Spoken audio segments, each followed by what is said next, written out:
Salam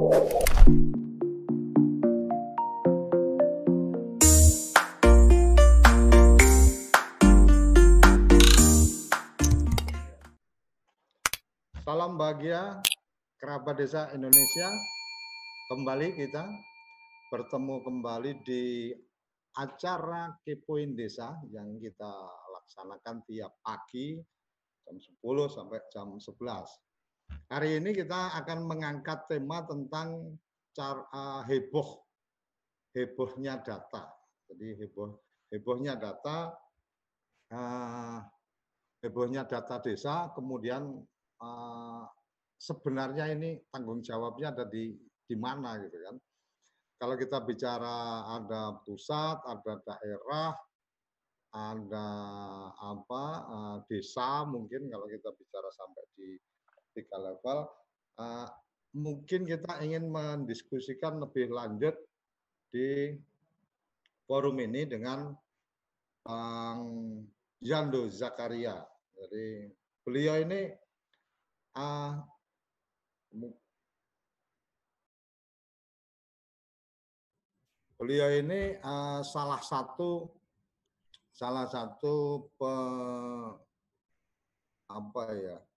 salah satu pemikir di undang-undang desa,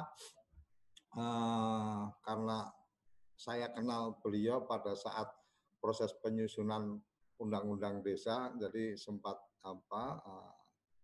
tektokan, cuma memang secara proses undang-undang desa last minute saya udah nggak mengikuti lagi. Saya hanya di awal-awal aja untuk kemudian semangat lah perlunya undang-undang desa waktu itu oleh Prof. Tarto, oleh Pak Bahrudin Aksori dari PKB, dan juga dari Golkar Mas Priyo Budi Santoso waktu itu, bahwa Undang-Undang 32 perlu dibikin 3 undang-undang, salah satunya adalah Undang-Undang Desa. Kita langsung sapa Bung Yando Zakaria. Ini heboh data orang miskin di desa. Ini tantangan desa atau tantangan pusat, atau ini kalau saya baca informasi media, ada informasi dari BPK bahwa ternyata data yang dipakai kemarin adalah data 2014, dan yang ternyata lagi yang harus melakukan updating itu mestinya kabupaten dari 500 sekian kabupaten kota, 600 sekian kabupaten kota di seluruh Indonesia. Ternyata yang rutin melakukan updating sejak 2014 itu cuma 29 kabupaten kota. Ini menarik dan kemudian mematahkan judul kita hari ini kayaknya nih Bang. Judul kita hari ini heboh data orang miskin itu tantangan pusat atau desa, ternyata kalau di aturannya ini mestinya tantangan di kabupaten kota. Oke, Bang Jano, apa kabar? Mungkin bisa langsung memberikan komentar tanggapan tentang data orang miskin ini, yang kemudian kemarin sempat heboh-heboh, salah sasaran, ada satu tempat bisa dapat 3 kali dan seterusnya. Silakan. Pagi Mas Koco, wah senang ketemu lagi. Selamat pagi para pemirsa yang lain. Iya, terima kasih udah mengundang saya untuk bincang-bincang lagi Mas Koco soal desa ini di Kepoin Desa kesempatan pagi ini. Iya, soal data ini soal klasik ya. Tapi asik dibicarakan, tapi tidak asik untuk dikerjakan, kurang lebih begitu. Jadi saya udah kurang lebih mengamati walaupun tidak secara dalam begitu, tapi mengikuti. Kita mundur sedikit saja sejak ke program IDT ya di ujung-ujung Presiden Soeharto 20 tahun yang lalu. Ketika IDT dirancang oleh pemerintah itu juga ribut gitu ya. Pertama ributnya disebutkan bahwa jumlah desa miskin se-Indonesia ada sekian persen. semua menolak, daerahnya menolak bahwa oh bukan, daerah saya tidak miskin, kami baik-baik saja gitu kan. Tapi ketika pemerintah pusat mengatakan oh dengan data desa miskin ini akan ada impres desa tertinggal, oh tambah Oh, kemudian oh langsung kami daftar. miskin. Ya jadi itu situasinya begitu. Di tingkat lapangan juga begitu, kemudian itu baru dari data desa miskinnya sendiri. Nah, ketika itu diterapkan ke lapangan, persoalannya juga muncul lagi, siapa yang orang miskin dan seterusnya dan seterusnya. Jadi kalau kita lihat dari cerita itu, setiap persoalan ada program-program yang berkaitan dengan penanggulangan kemiskinan, satu, kemudian kalau ada peristiwa-peristiwa emergensi seperti misalnya tiba-tiba ada bencana alam gitu, atau tiba-tiba mungkin ada krisis-krisis ekonomi 98, kemudian 2008 dan lain sebagainya, di mana kemudian pemerintah mempunyai program, itu pasti persoalannya persoalan data. Pasti itu. Bahwa yang tidak terima dan lain sebagainya. Jadi ini persoalan lama yang nggak pernah diurus gitu, yang tidak pernah dibenahi secara serius gitu. Salah satu mungkin memang ada rencana pemerintah untuk membenahi data ini kan melalui KTP elektronik ya. Oke. Maka itu akan ada single data ya kan, dan itu juga real time gitu ya. Nah, tapi itu kan mangkrak juga sekarang karena korupsi dan lain sebagainya gitu. Nah, itu situasinya. Nah, jadi persoalan ini ya menjadi jadi nggak kelar-kelar gitu. Nah, ini juga kalau bicara soal data ini menarik juga kalau kita kaitkan langsung gitu misalnya dengan fakta hari ini tidak sampai 5% desa di Indonesia ini yang sudah definitif batas desanya. Ya, saya kebetulan punya kesempatan ikut sebuah program penegasan, penataan dan penegasan batas desa ya di beberapa kabupaten beberapa tahun yang lalu. Nah, yang menarik yang kami temukan di lapangan adalah bahwa pusat-pusat pemukiman di desa, apakah itu statusnya dusun atau RW gitu ya, itu 20% overlap, Mas. Artinya overlap? Nah, artinya begini, kalau kita anggap aja sebuah desa itu ada 5 dusun ya. Okay. Satu desa 5 dusun. Ada dusun A, dusun B, dusun C, dusun D, dusun E misalnya. Nah, entah itu dusun A, entah itu dusun B, itu bisa masuk ke dalam desa yang lain. Ya, jadi di desa X ada dusun A, B, C, D, E, tapi di desa Y itu dusun E itu masuk sebagai desa A-nya dia gitu. Oh, gitu. Jadi kalau data pemilu kita itu perlu diperbarui tiap hari, tiap mau pilpres, pileg gitu, itu sebenarnya untuk menentukan si dusun ini masuk desa A atau desa B sekarang. Ya, jadi itu problem itu sampai sekarang itu ya. Bayangkan 20% kalau itu ukurannya satu desa, satu dusun, kalau kita ambil saja satu desa kecil di luar Jawa itu katakan 100 KK. Ya. 20 KK itu bisa diulang berkali-kali. Itu baru rata-rata ya, tapi ada yang 30%. Artinya yang bisa diklaim latar belakangnya mengapa seperti itu bisa macam-macam penjelasannya, mungkin nggak perlu kita diskusikan di sini. Tapi poin saya adalah itu nggak definitif. Nah, karena batas desanya nggak definitif, maka status dusunnya di dalam desa tidak definitif, maka si data tadi itu juga tidak akan definitif.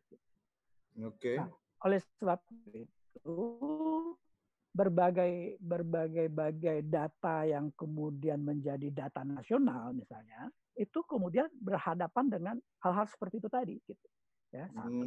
Nah, belum lagi ada persoalan kemampuan updating tadi ya, itu Mas Koco katakan tadi data 2014 yang kemudian harus diupdate oleh daerah, kabupaten hanya 20. Kita anggaplah seluruh kabupaten itu saja melaksanakan PR-nya, itu pun tetap punya masalah data itu. Kenapa? Karena dia punya time lag minimal 1 tahun itu. Misalnya, kepala desa diminta untuk mengupdate berapa jumlah penduduknya secara triwulanan. Ini kalau kita ambil, saya nggak tahu yang data dimaksud BPK tadi ya, karena yang saya tahu, saya coba agak ikutin misalkan data dari TNP 2K dulu ya, yang untuk kemiskinan. Menurut saya itu yang paling reliable sebenarnya, bisa dipertanggungjawabkan. 3 bulan diupdate oleh desa. Desa menyerahkan ke kecamatan. Setelah diakomodasi oleh kecamatan, 3 bulan kemudian diserahkan ke kabupaten. Nah, kabupaten kemudian mengakumulasi lagi dari kecamatan yang lain, kemudian baru menyerahkan, katakanlah kalau itu langsung ke provinsi, langsung pusat akan baik. Jadi dengan tahapan seperti itu, data TNP 2K yang kita anggap yang paling baik pada sampai saat tertentu beberapa tahun yang lalu lah paling tidak ya, itu pun masih punya lag waktu gitu. Nah, sehingga memang tidak aneh sebenarnya kemudian kalau kemudian program pemilu misalnya datang atau PKH datang, wah ini orang mati masih dicatat, ya tidak heran. Iya. Jadi jangan langsung mengatakan bahwa itu apa namanya ada sesuatu niat jahat. Itu sebenarnya kesalahan metodologis saja gitu. Bahkan kalau yang dari BPK, maaf Bang, aku potong. Ya. Bahkan yang dari BPK informasinya itu ada 20 juta lebih keluarga penerima manfaat tidak memiliki NIK. Nah, ini kan keren banget nih, Bang. Iya, jadi itu ada persoalan-persoalan seperti itulah ya yang dihadapi oleh data itu gitu. Jadi banyak sekali persoalannya. Nah, tapi itu yang saya katakan tadi, memang walaupun sudah berlangsung sampai hari ini gitu ya, itu memang tidak pernah dibereskan secara serius. Nah, misalnya masih dianggap tadi seperti Mas Koco katakan bahwa itu selalu diletakkan sebagai kewenangan supradesa lah, katakan begitu. Ya, nah, ya kita nggak, yang jelas hasilnya seperti yang kita lihat saat ini. Nah, memang kalau kita lihat di dalam undang-undang desa ya, ketika membicarakan soal sistem informasi pembangunan, mungkin termasuk di dalamnya soal data kemiskinan itu memang tidak terlalu jelas sebenarnya apakah atau lebih menunjukkan itu kewenangan supradesa gitu ya. Nah, tetapi kalau kita berpikir secara lebih kritis sebenarnya persoalan desa ini kita bisa juga, dan juga termasuk saya katakan termasuk soal pembatasan desa sekarang. Kalau tata batas desa sekarang kan juga ditetapkan sebagai kewenangannya daerah itu dengan peraturan Menteri Dalam Negeri nomor 45 kalau nggak salah tahun 2017 begitu ya.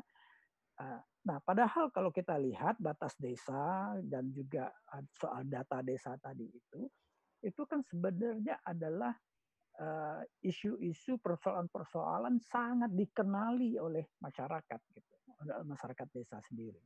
Nah, oleh sebab itu soal batas desa tadi dan juga soal data itu juga bisa didekati sebenarnya dengan pendekatan yang lain, dengan melihat bahwa urusan penataan desa ini, batas desa ini dan soal data-data demografi desa ini juga bisa dilihat dari skala perspektif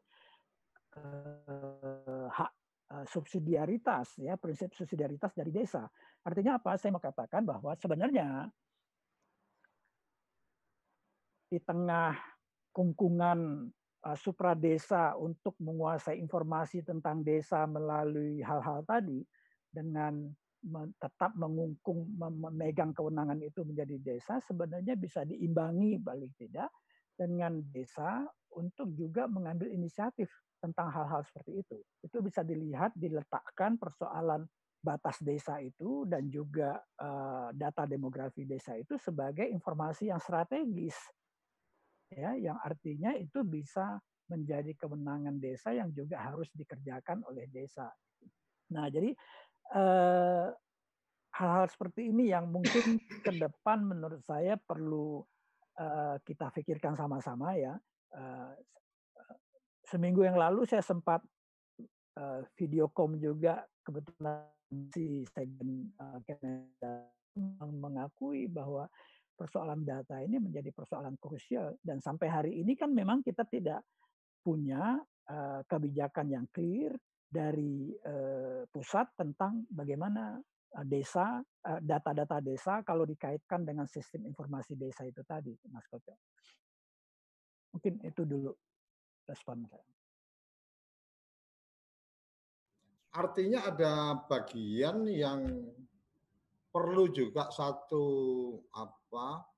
kesadaran teman-teman di pemerintah desa untuk kemudian mengambil peran. Artinya bisa kemudian lebih proaktif mengambil peran karena ada kesadaran data ini sangat strategis untuk desanya gitu ya, Bang? Ya, menurut saya ya ke sana larinya gitu ya. Apalagi itu kan sebenarnya dibuka peluangnya, misalnya kalau kita bicara soal perencanaan pembangunan rencana RP pembangunan menengah jangka RPJMDes misalnya gitu. Itu kan jelas disyaratkan dengan data-data dan lain sebagainya. Nah, data-data ini kan sebenarnya ya sejauh yang kita amati kan sangat terbatas gitu ya. Seringkali juga tidak terupdate begitu. Yang paling mungkin datanya ya oke lah, ada luas, sawahnya sekuan lebar dan lain sebagainya. Tapi kalau kita bicara soal pembangunan desa, data tentang siapa yang punya sawah di desa itu kan nggak pernah ada informasinya itu. Oke. Jadi ya?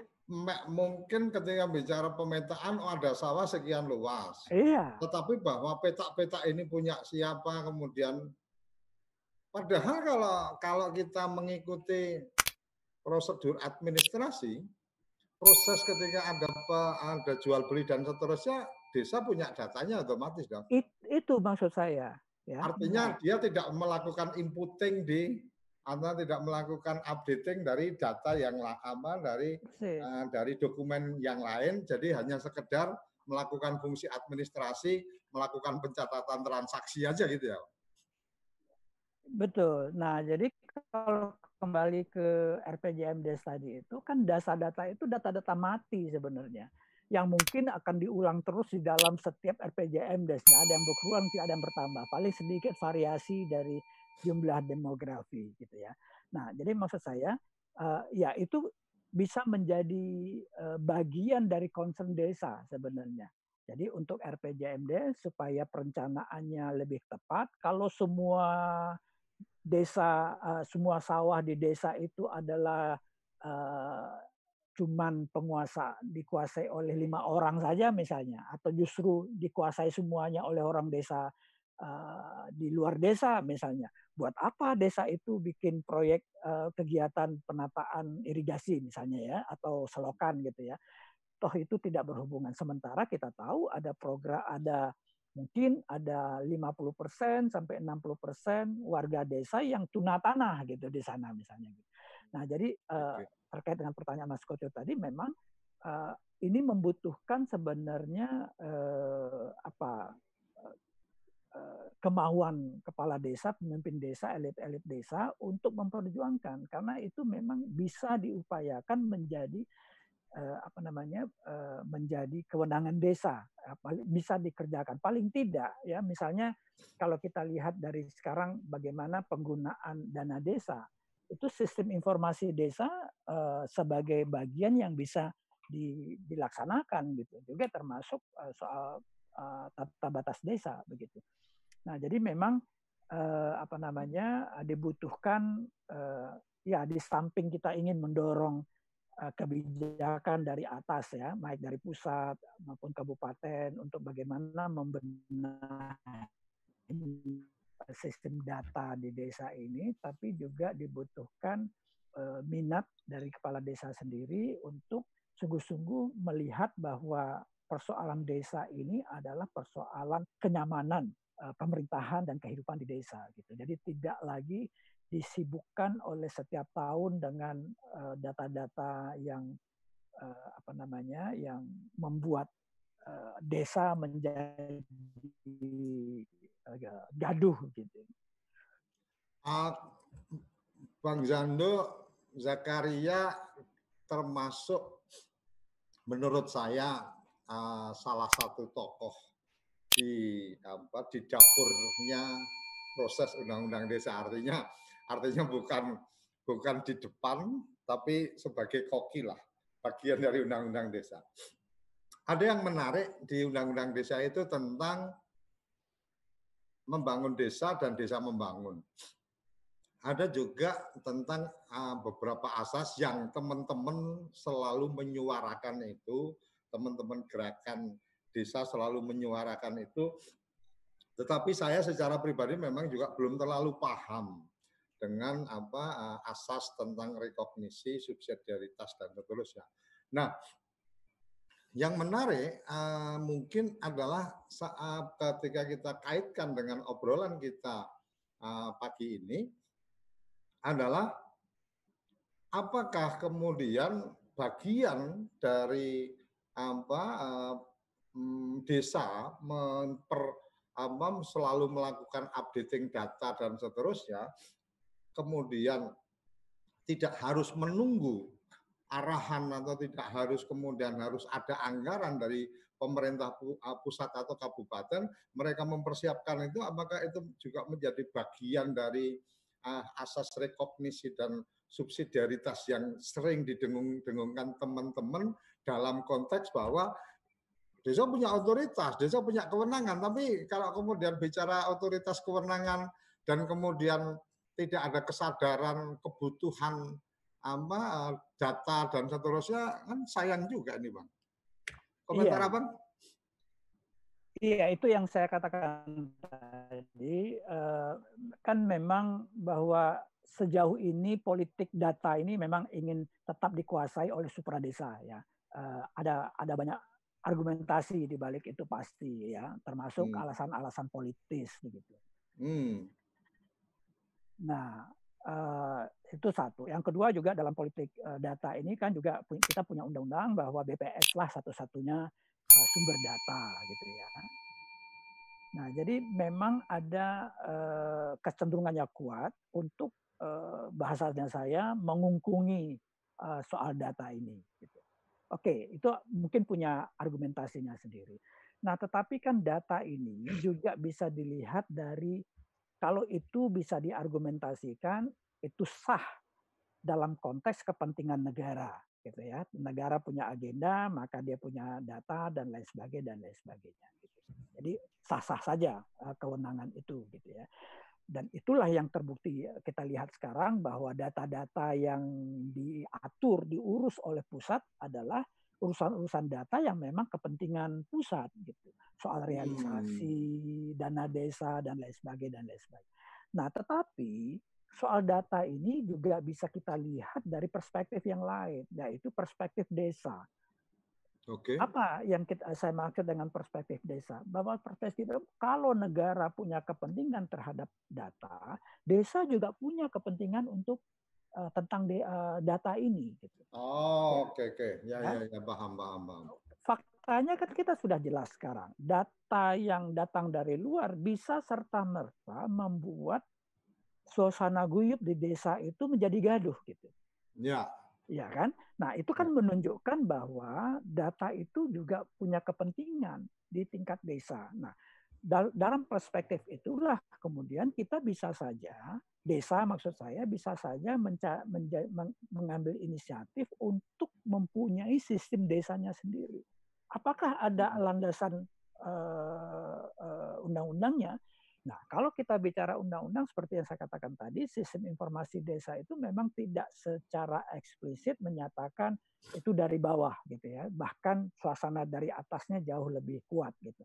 Nah, tapi kalau dikaitkan dengan yang Mas Koco katakan tadi, bagaimana dengan prinsip rekognisi, bagaimana dengan prinsip subsidiaritas, jelas bahwa desa bisa dibaca di dalam kerangka itu.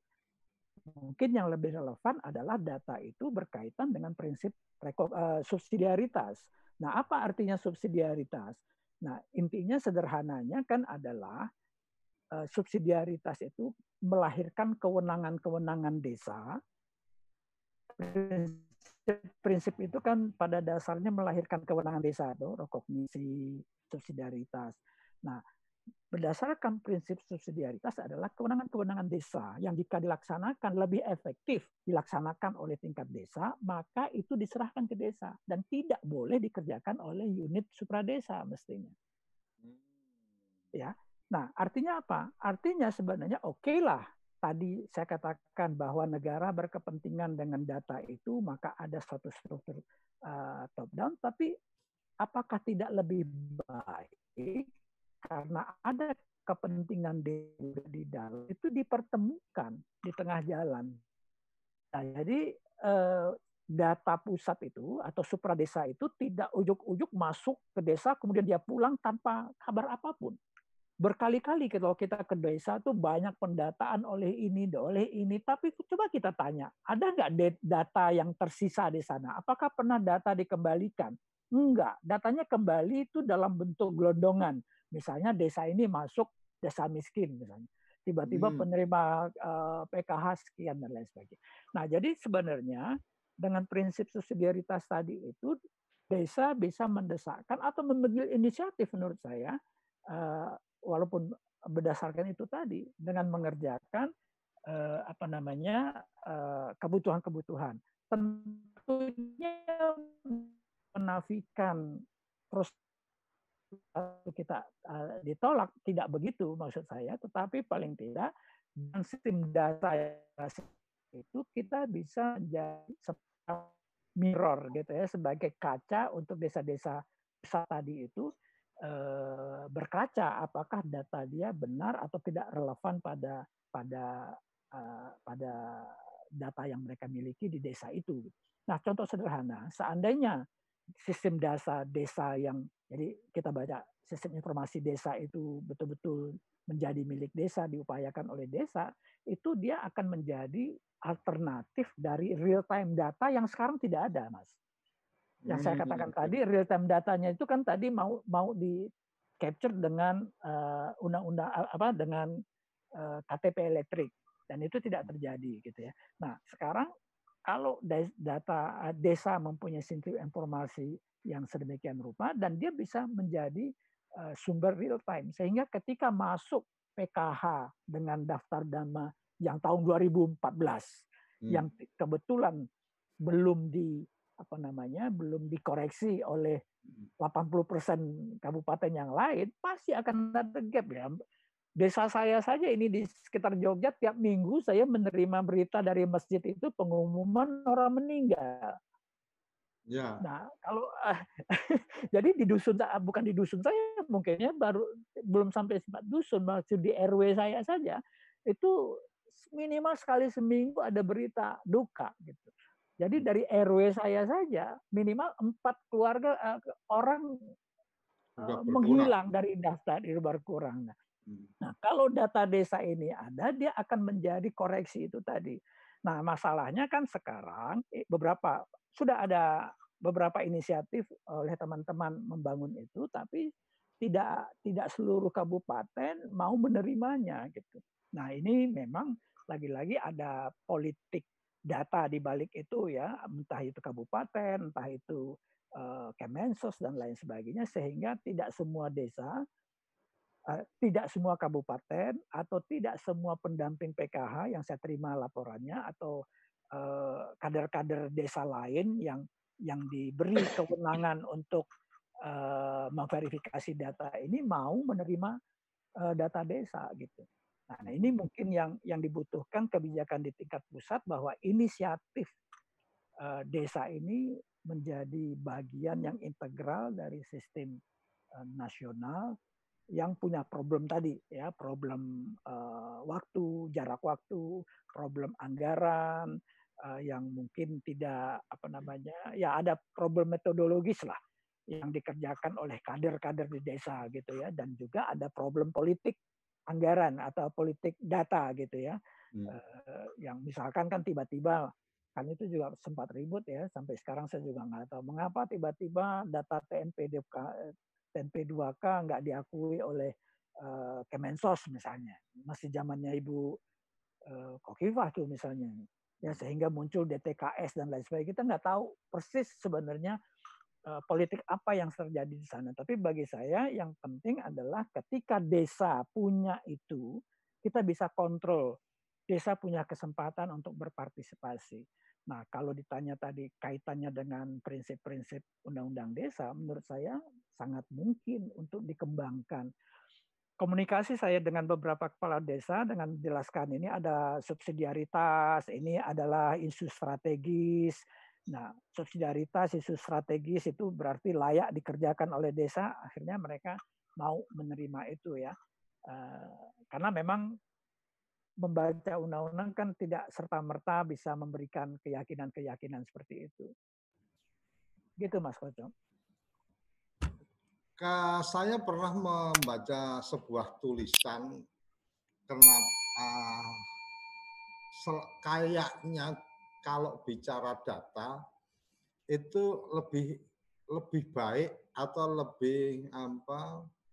lebih terdokumentasi dengan baik itu ketika zaman kolonial Belanda daripada zaman Republik. Jadi karena saya pernah baca salah satu tulisan kenapa dulu data kependudukan itu demikian baik di zaman kolonial Belanda itu ada pendekatan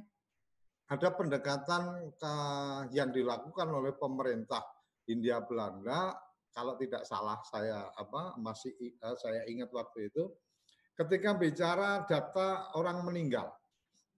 Jadi bagaimana pemerintah Hindia Belanda itu merasa butuh jumlah orang yang meninggal, itu kemudian dia memberikan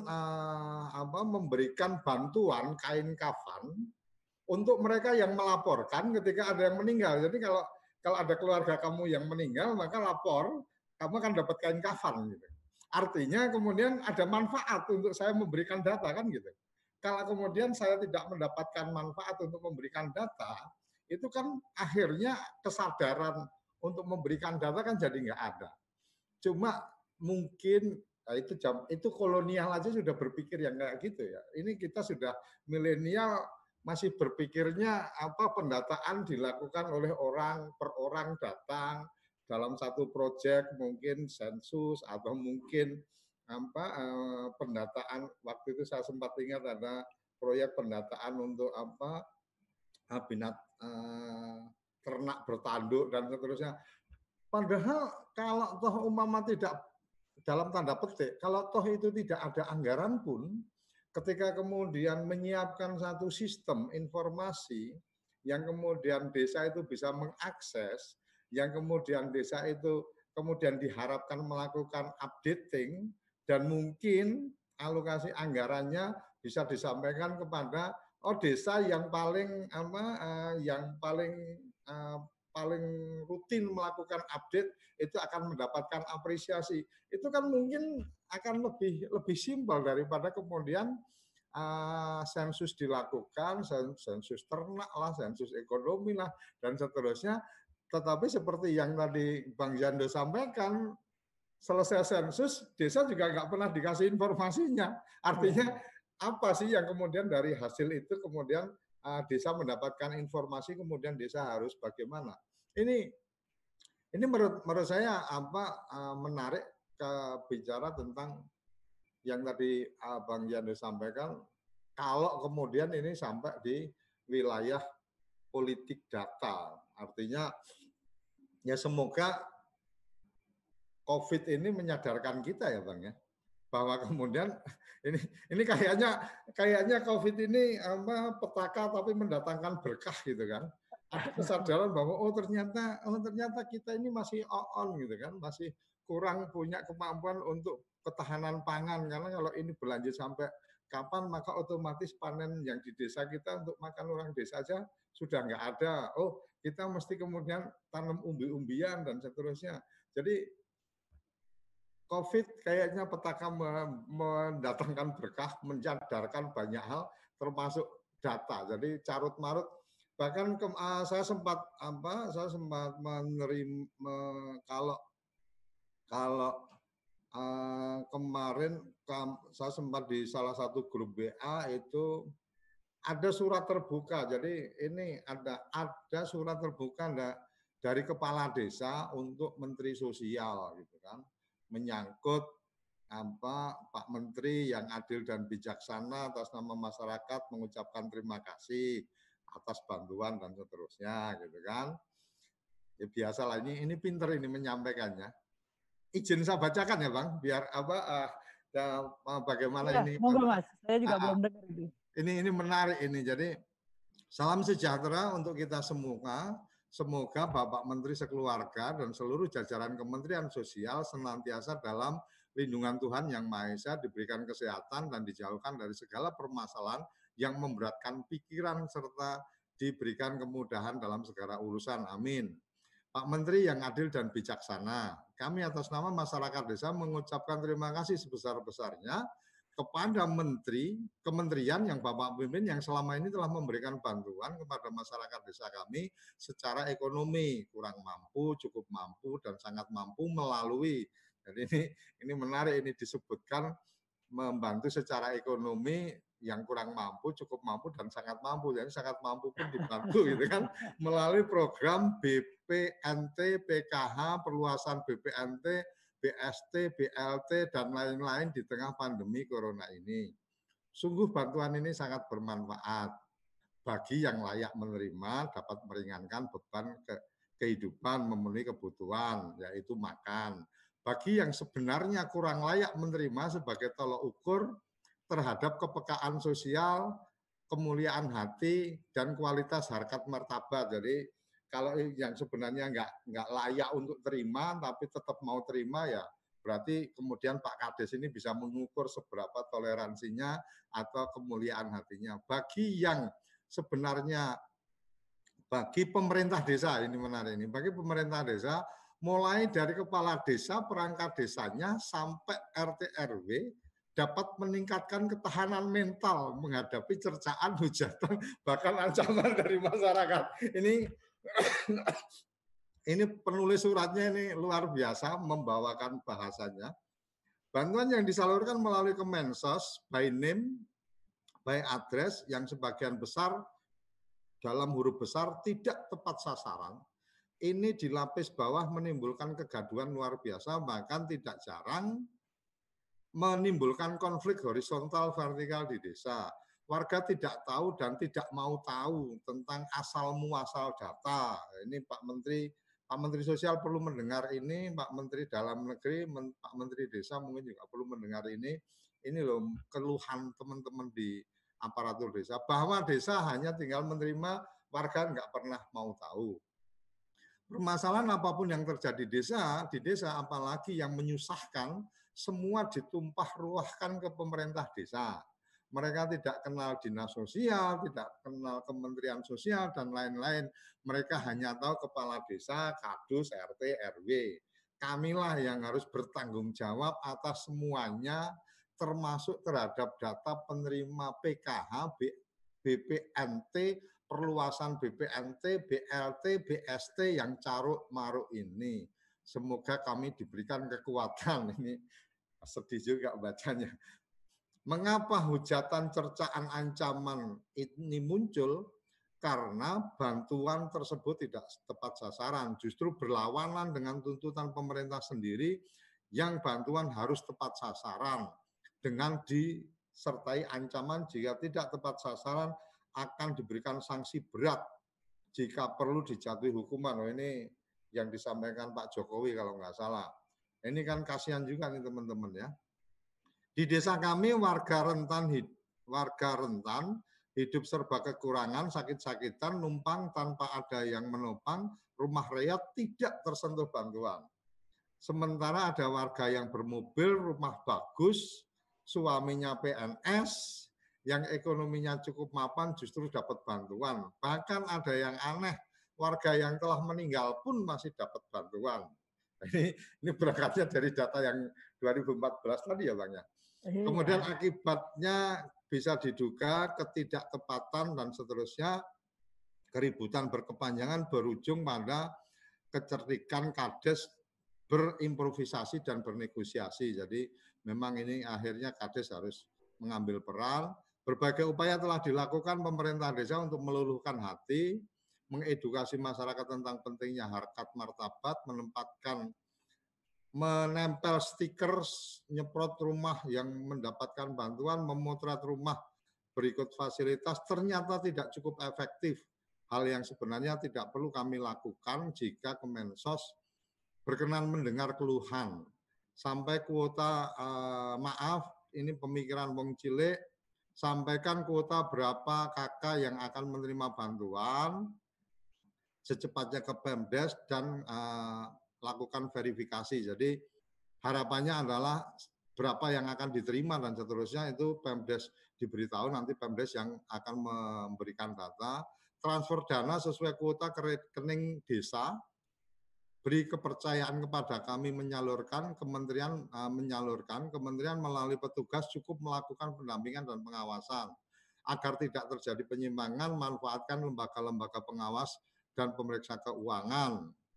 Kemudian sebagai ilustrasi, setiap kali Bapak Presiden melakukan kunjungan, beliau selalu memberikan meminta pengunjung maju ke depan, cukup mengucapkan Pancasila, kemudian memberikan hadiah sepeda. Mungkin ini dalam rangka upaya menanamkan jiwa Pancasila, menjadikan Pancasila ruh.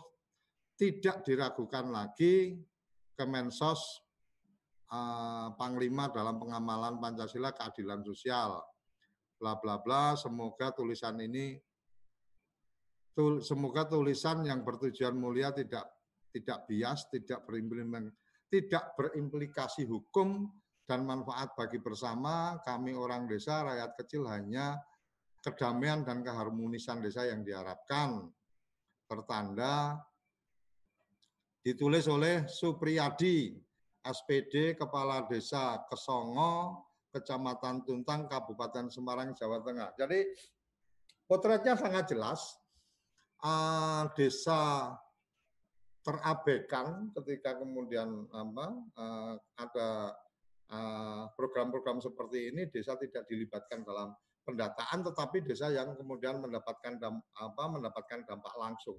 Jadi ini menurut saya ya bagian yang memang seperti yang Bang Yando tadi sampaikan, ya ayo desa kemudian membawa semangat undang-undang desa, desa membangun. Jadi ya desa yang memulailah kalau gitu. Artinya ada kesadaran bahwa oh mereka bermasalah. Oke, ketika kemudian ada sesuatu, kalau memang desa punya data yang valid, mereka yang kena dampak atau mereka keluarga miskin dan seterusnya, mungkin desa juga punya cukup kemampuan untuk melakukan penolakan atas bantuan-bantuan itu kan gitu. Artinya saya tidak pengen ini ada masalah, semua warga yang terima kumpulkan di balai desa, tidak dibagi sama sekali dan seterusnya. Sangat mungkin desa melakukan itu ketika kemudian dasarnya juga memang punya data yang lebih valid, dasarnya juga mungkin musyawarah desa. Kalau tidak salah kan di undang-undang desa ini kan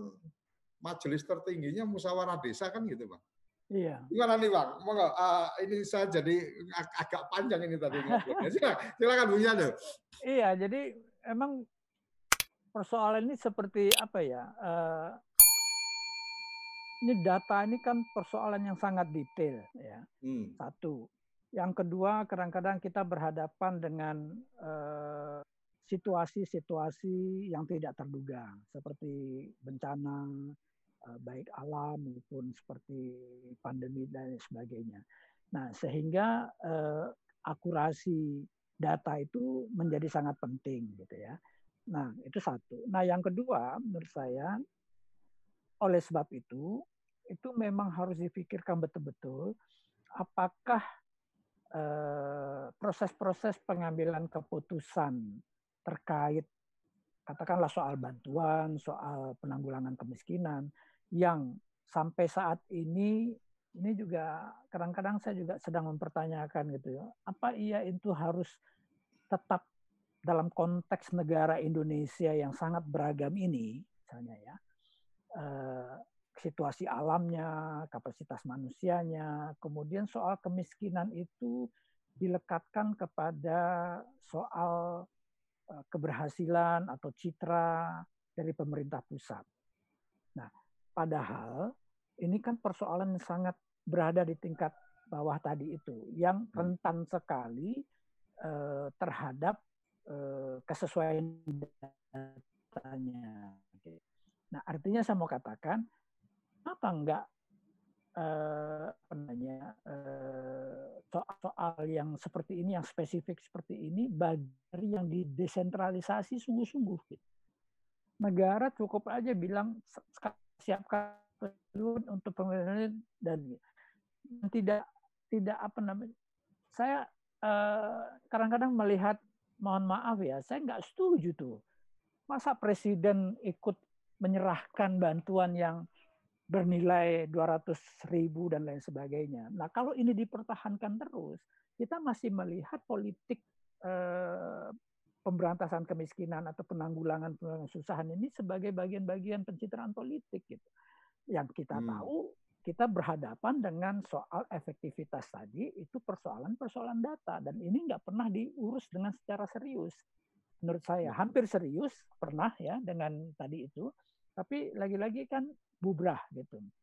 Mungkin kapan-kapan Mas Koco mungkin cari teman-teman di TNP 2K untuk ngobrolin soal ini setelah sesi dengan saya ini, Mas. Masih tetap data, apa itu nasibnya?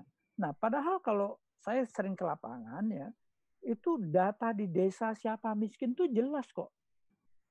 Kalau saya cari untuk kabupaten, di kecamatan nggak ada, ke dinas sospol ya, dinas atau apa itu, kantor sospol, itu ada datanya gitu. Saya kebetulan pernah membantu PLN ya, untuk memberikan semacam program bantuan listrik gitu. Nah, bagaimana dia menentukan? Data itu by name by address kok. Ya, dan itu terkontrol di tingkat desa gitu ya. Jadi ada. Nah, tapi memang data ini itu yang saya katakan tadi, bagaimana itu nasibnya itu sekarang menjadi DTKS itu bagaimana perubahannya gitu. Nah, kalau yang miskin baru sekarang itu kan soal yang lain lagi ya. Nah, jadi maksud saya kita menghadapi persoalan-persoalan besar sistem data yang sebenarnya berurusan dengan hal-hal yang sangat konkret di tingkat lapangan, tapi kita mempunyai problem-problem dengan metodologinya. Waktu saya masih sekantor dengan Pak mantan Menteri Keuangan yang lalu, Pak Khatib Basri, ya, beliau pernah bercanda sama saya itu. Yando, dia bilang, kemiskinan data-data statistik kemiskinan itu hanya menggambarkan kemiskinan ilmu statistik, dia bilang. Apa yang dia mau sampaikan? Artinya di balik data-data statistik tadi yang mungkin memang jadi bisa patokan makro gitu ya, itu tetap punya problem di tingkat mikronya. Nah, jadi seorang Menteri Keuangan bicara itu ya, waktu kami masih sekantor dulu di LPM FEUI gitu ya. Jadi memang ada problem yang besar di sana. Artinya negara harus menyadari bahwa data-data makro ini memang harus dilengkapi dengan data mikro yang real time gitu. Nah, inilah sebenarnya tanggung jawab desa. Dan baik bisa diserahkan secara top down oleh kewenangan, oleh kekuasaan, tapi juga sebenarnya itu bisa diperjuangkan oleh Pak Desa tadi itu kan bagus ya mencapaikan itu. Tapi mestinya si Bapak Desa tadi itu dia punya datanya enggak gitu. Artinya counter data ya? Iya, jadi dia harusnya bisa mengatakan ini loh data saya udah 3 tahun ini real time saya perbaiki semua. Saya punya badan badan pusat statistik desa sendiri gitu. Saya punya rumah data sendiri. Jadi nggak bisa Anda mengatakan saya harus tunduk kepada. Kalau perlu itu bisa ke PT UN, Mas. Bisa dibuktikan kalau seandainya data DTKS itu salah, kemudian dipaksakan jatuh di desa itu, di PT UN kan saja. Kalau memang punya informasinya untuk mengatakan salah dan lain sebagainya. Artinya sebagai sebuah keputusan administratif yang bisa menimbulkan kekisruhan di tingkat desa tadi, ya mari kita selesaikan sengketanya gitu. Nah, artinya desa berani menantang betul. supra desa ketika memang punya data. Cuma kan Punya mungkin data. problem kita hari ini, Betul. kesadaran data itu ada ketika bicara petaka COVID kan gitu. Jadi Persis. Nah, jadi kesadarannya baru mulai sekarang. Jadi iya, ketika kemudian melakukan pendataan dan seterusnya, ya mungkin baru data yang dia lakukan akhir-akhir persis. ini, bukan kemudian data bahwa ini loh kami secara rutin melakukan evaluasi 3 bulanan Iya, atau ya. 6 bulanan dan seterusnya. Karena apalagi di era digital hari ini, informasi yang kemudian dipublish pun itu kan setiap orang bisa memberikan catatan, bisa Betul. memberikan komentar gitu kan. Betul. Ibarat Betul. kata saya punya kedai kopi gitu kan. Ya. Ketika kemudian saya sudah pasang di Google Maps, saya sudah pasang informasi tentang kedai kopi itu, setiap orang bisa memberikan review. Ya, Tempatnya enak, oh persis. tempatnya kalau sore banyak nyamuk, oh tempat yang enak kopinya kopi ini, oh kalau kue ini, artinya bahkan ketika itu sudah tutup pun teman-teman juga bisa memberikan review bahwa tanggal ini saya datang dan tempat ini sudah tutup kan gitu. Artinya partisipasi publik bisa dibangun dengan lebih gampang ketika kemudian dengan sistem digital dan mungkin ini bagian yang ya tadi yang saya sampaikan berkah Ya, karena petaka ini mungkin ya.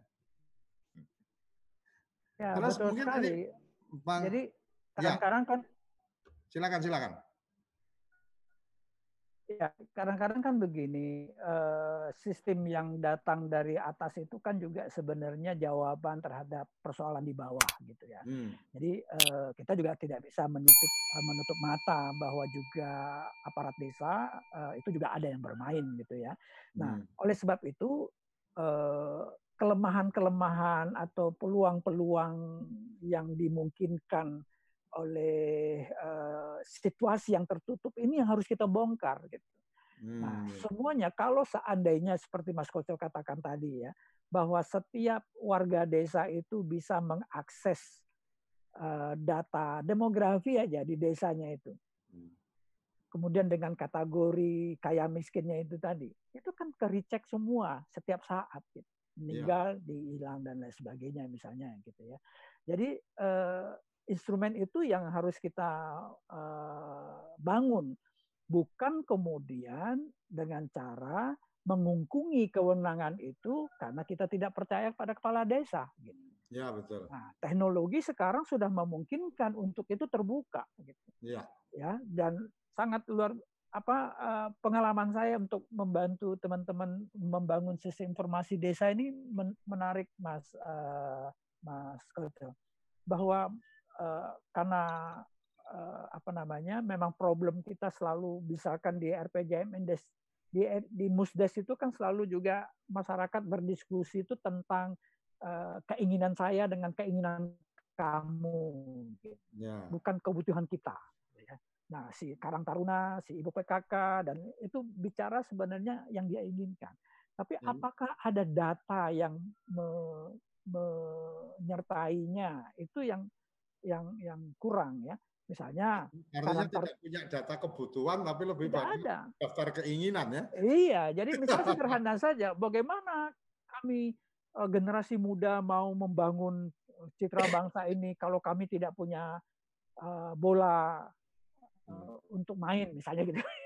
Jadi, nah, tapi kalau tadi saya katakan kalau desa bisa mau membangun desa tidak saja untuk kebutuhan sutra desa soal perencanaan pembangunan yang lebih besar, tapi pembangunan di dalam desa itu kita bisa merancang data-data yang sangat spesifik.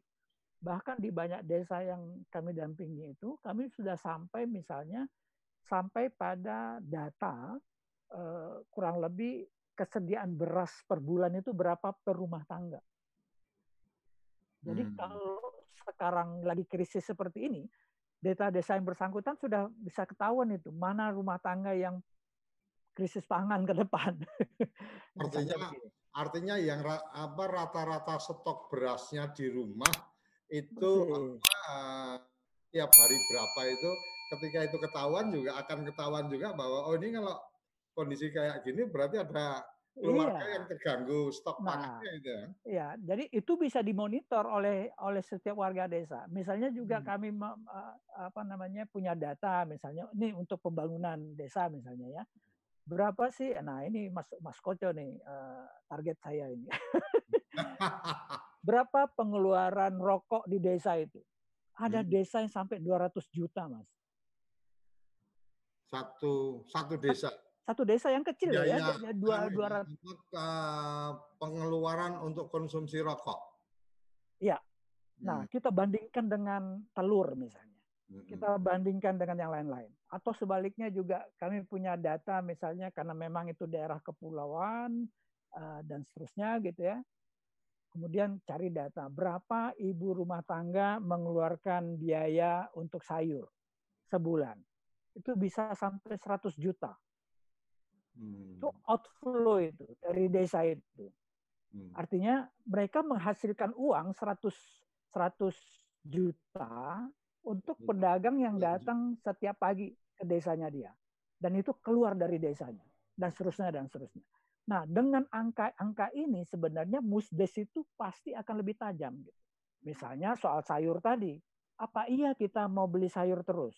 Sementara kita tahu ada banyak tanah yang kosong misalnya. Dari hasil pemetaan kita bisa tunjukkan, oh ini ada tanah si ini, ada tanah si ini, dan yang kosong. Dan ini bisa, apalagi sekarang misalnya untuk bertani sayur tidak perlu juga dengan tanah gitu ya, bisa dengan pipa pralon dan seterusnya. Tapi bahwa angka 100 juta yang mereka belanjakan setiap bulan itu bikin mereka kaget. Begitu juga soal yang 200 juta buat rokok tadi dan tadi. Nah, atau apalagi nanti kalau kita bicara soal luas tanah, luas sawah, pohon kelapa, ya, pohon mangga dan seterusnya dan seterusnya. Jadi itu bisa sampai 700 item betul-betul yang bisa dibutuhkan. Nah, dengan itu perlu kita lihat dana desa ini mau kita belanjakan untuk siapa? Begitu loh. Artinya Dengan problem-problem tadi. Nah, ini kan mohon maaf saya belum pernah ketemu RPJMdes yang bisa menunjukkan data-data yang seperti itu. Paling angkanya kemiskinannya 20% gitu ya. Kakak tidak punya tanah dan lain. Tapi kemudian bagaimana persoalan-persoalan kehidupan yang lebih detail itu tidak terungkap. Gitu.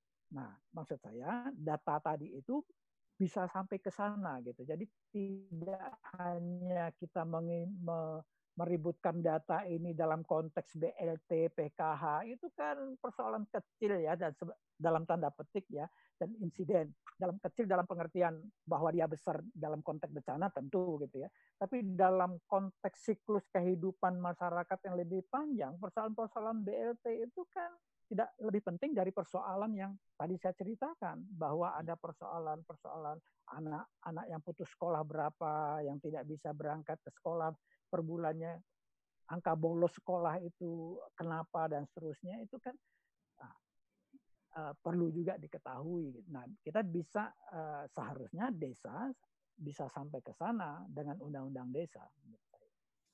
Oke, terima kasih Bang Yando. Ini nggak terasa setiap kali ngobrol dengan teman-teman yang jadi tamu kita, alhamdulillah selalu tidak terasa tahu-tahu udah di penghujung acara.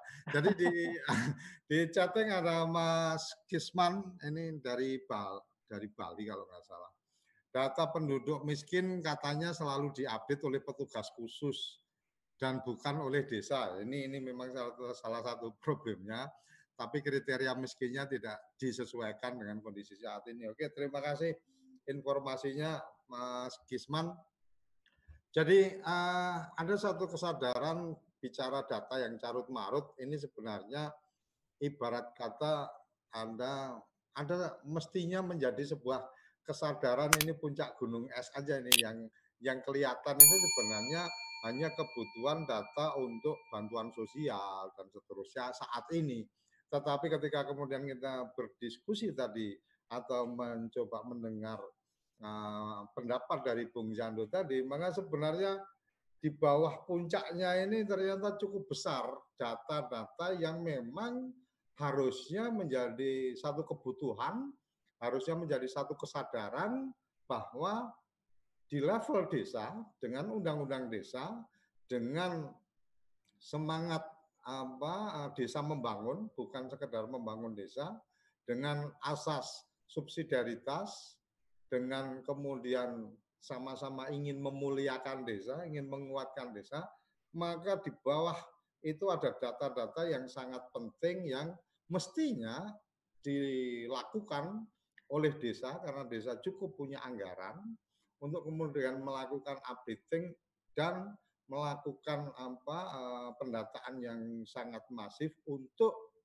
jadi dasar pada saat musyawarah desa, pada saat menyusun rencana pembangunan rencana pembangunan desa, termasuk juga mencermati potensi-potensi ekonomi yang kemudian bisa dikembangkan di desa itu untuk tidak semuanya kegiatan-kegiatan atau semuanya kegiatan ekonomi itu harus kemudian uangnya keluar dari desa. Mungkin itu